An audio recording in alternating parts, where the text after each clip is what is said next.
হে জগতবাসী, আজ আমি শামীম আলী চিশতি আপনাদের সামনে একটি আলোচনা নিয়ে আসলাম। সেই আলোচনাটি হলো, আমরা যে দরবারের নাম রাখা হয়েছে, আমাদের এই দরবারের নামটি বিশ্ব আধ্যাত্মিক জ্ঞান সঞ্চার দরবার শরীফ।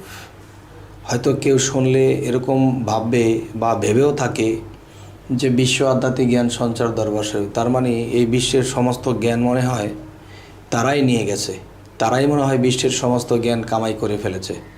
এই জন্য বিশ্ব আধ্যাত্মিক জ্ঞান সঞ্চার নামটি রাখা হয়েছে। আসলে বাবারে, এই বিষয়টি এভাবে নয়। এভাবে যদি কেউ নেয় তবে তো তার নিজের কাছেও খারাপ লাগবে, কিংবা সে অন্য কাউকেও এরকম বলে থাকবে যে তারা হয়তো নিশ্চয়ই অহংকারী, যে বিশ্ব আধ্যাত্মিক জ্ঞান সঞ্চার, এই কথাটি তারা কিভাবে রাখলো এই নামটি।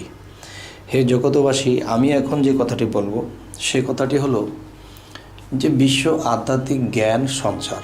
এই যে সঞ্চার, যে শব্দটি, সঞ্চার শব্দটির অর্থ আসে কি? লাভ করা বা সঞ্চয় করা, জমানো, জ্ঞান লাভ করা। আচ্ছা, এখন বিশ্বের আনাচে কানাচে বিভিন্ন রাষ্ট্রে যাব, বিভিন্ন জায়গাতে যাব, বা বাংলাদেশে বিভিন্ন অলিয়া উলিয়ার দরবারে যাব, বা জ্ঞানীগুণীর ধারে যাব, বা কোনো জ্ঞানী আমাদের ধারে আসলো, বা আমরা কোনো শিশু বাচ্চাও যদি আমাদের কাছে আসে, বা কোনো শিশু বাচ্চার কাছেও যদি আমরা যাই, যদি শুনি একজন জ্ঞানী মানুষের মুখে এই কথাটা, যে সে এমন একটা কথা বলছে যে কথাটি আমার জানা নেই, তখন সেই কথাটি আমি একজন বাচ্চার কাছে জেনে শুনে আমি তা আমার ব্রেনটে নিলাম, আমার জ্ঞানে নিলাম। দেখা গেছে এমন একটা সাধু পুরুষ বা এমন কিছু জ্ঞানী লোক, আলেম মানুষ, তার সাথে কথা বলেছি, তার কথার থেকে আমি দুটো জ্ঞান লাভ করেছি। তো দেখা যায় যে বিশ্বের সমস্ত জায়গাতেই আমরা যখন যাব, সমস্ত জায়গা থেকে আমরা জ্ঞান লাভ করতে পারবো। আর জ্ঞান লাভ করারই আরেকটা নাম হলো সঞ্চার। তাই আমাদের দরবারের নাম হলো বিশ্ব আধ্যাত্মিক জ্ঞান সঞ্চার।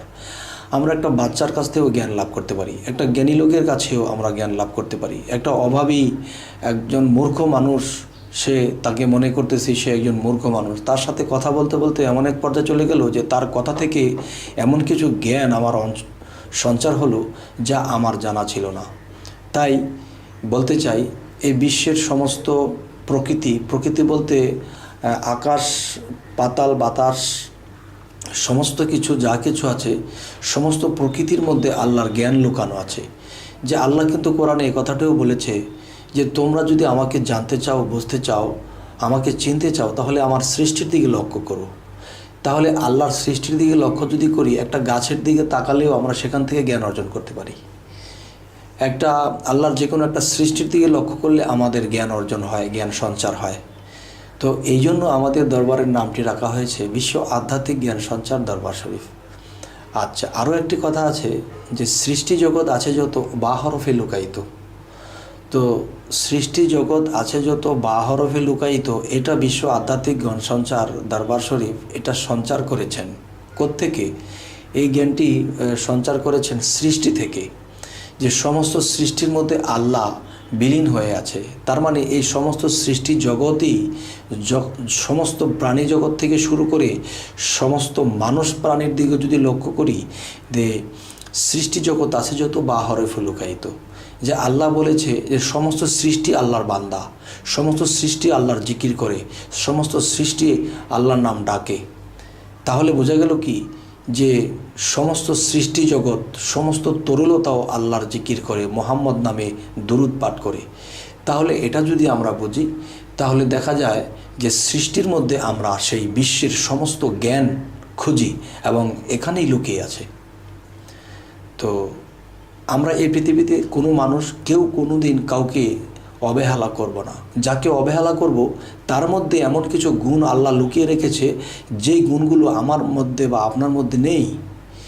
তো আজকের আলোচনা এটাই বোঝানো হলো যে এই নামটি রাখা হয়েছে বিশ্ব আধ্যাত্মিক জ্ঞান সঞ্চার দরবার শরীফ। এই নামটি অনেকে না বুঝে অনেক কিছু মন্তব্য করে, অনেক কিছু বলে বসে, বা অহংকারী ভাব নিয়ে বলে এবং আমাদেরকে অহংকারী ভাবে।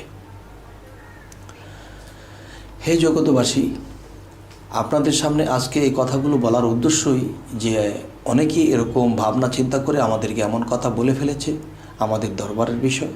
তাই আজ আপনাদেরকে এই কথাগুলো ভেঙে বলা হলো। তো সকলে ভালো থাকবেন। আজ এই পর্যন্তই। আল্লাহ হাফিজ।